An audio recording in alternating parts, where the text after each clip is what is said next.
पहले पूरी दुनिया में फैलाया कोरोना वायरस। अब ड्रैगन ने समंदर में शुरू किया पावर गेम।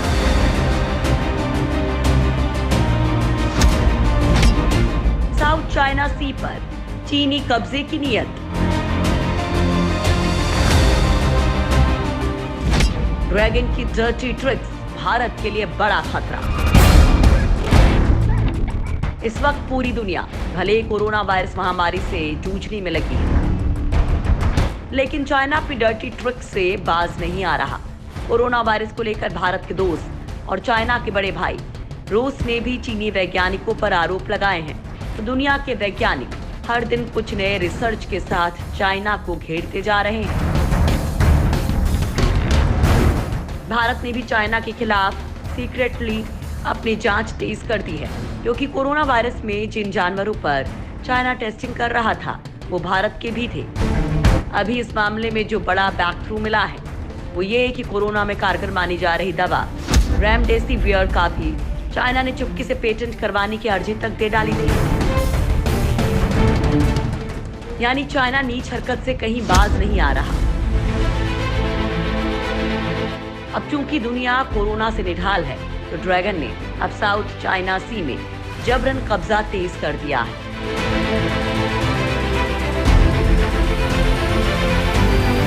कोरोना के कहर के बीच चाइना का पावर गेम।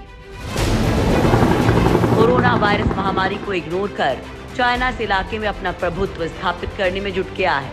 भारतीय सुरक्षा अधिकारियों के मुताबिक अपने छोटे और कमजोर पड़ोसियों को लेकर चाइना का आक्रामक रवैया है, जिससे पूरी दुनिया को सोचना पड़ेगा, क्योंकि अब चाइना का दोहरा रवैया खुलकर सामने आ रहा है। खबर यह है कि चाइना के साउथ चाइना सी की 80 जगहों का नाम बदल दिया गया है। इनमें से 25 आइसलैंड और रीव्स हैं, जबकि बाकी 55 समुद्र के नीचे के भौगोलिक स्ट्रक्चर हैं। ये चाइना का समुद्र के उन हिस्सों पर कब्जे का इशारा है जो 9 डैश लाइन से कवर्ड है। ये लाइन इंटरनेशनल लॉ के मुताबिक गैर कानूनी मानी जाती है।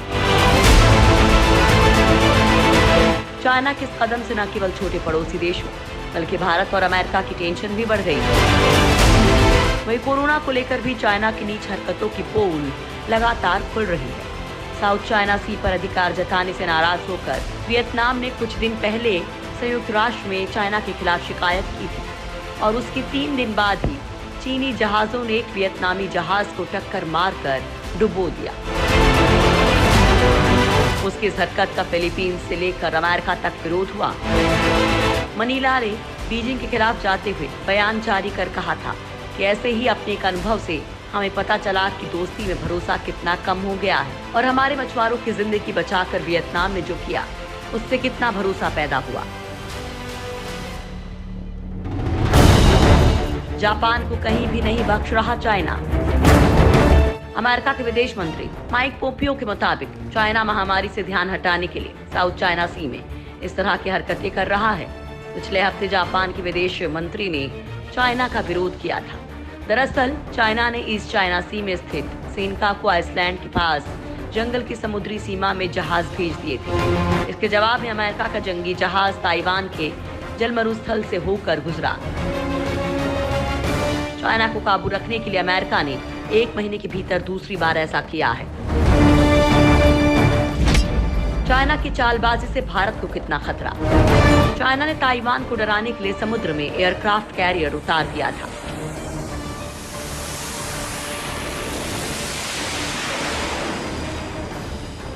साथ ही मलेशिया के ऑयल शिप्स को भी चीनी जहाज धमका रहे थे। इसकी काट निकालने के लिए पिछले हफ्ते मलेशिया के पास विवादित समुद्री इलाके से चाइना ने जंगी जहाज पार कराए।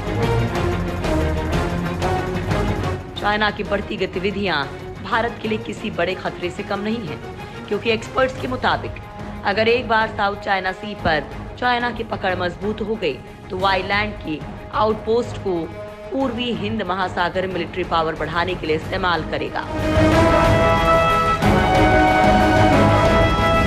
कोरोना वायरस की दवा पर भी चीन की साजिश। चीन के ऊपर आरोप लगते रहे हैं कि उसने न सिर्फ अपने देश में कोरोना वायरस को फैलने से रोकने के लिए कदम उठाए, बल्कि बाकी दुनिया को भी देर से जानकारी दी। चीन इन आरोपों का खंडन करता रहा, लेकिन अब चीन की एक और चालबाजी सामने आई है, जिससे उसके सारे दावों पर सवाल उठते हैं। दरअसल चीन ने कोरोना वायरस के खिलाफ सबसे कारगर मानी जा रही दवा को तभी पेटेंट करवाने की कोशिश की थी जब वहां सबसे पहले इंसानों के बीच इसके फैलने की पुष्टि हुई थी। चीन के राष्ट्रपति शी जिनपिंग ने 20 जनवरी को इस बात की पुष्टि की थी कि यह वायरस इंसानों से इंसानों में फैल सकता है। हालांकि लीक हुए कुछ दस्तावेजों से ये साबित हुआ है कि अधिकारियों को ये पता चल चुका था कि ये एक महामारी है, लेकिन लोगों को चेतावनी 6 दिन बाद दी गई। यही नहीं, इबोला से लड़ने के लिए अमेरिका की बनाई हुई रेमडेसिविर को 21 जनवरी को ही पेटेंट कराने की अर्जी दे दी गई। ये अर्जी वुहान की वायरोलॉजी लैब और मिलिट्री मेडिसिन इंस्टीट्यूट ने बनाई थी।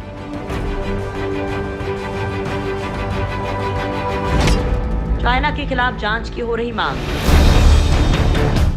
फॉरेन अफेयर्स सिलेक्ट कमेटी के चेयरमैन टॉम टुगनटट ने चाइना के खिलाफ जांच की मांग की है। उन्होंने कहा कि बीमारी और इससे निपटने के बारे में हमें बहुत सी बातें नहीं पता हैं।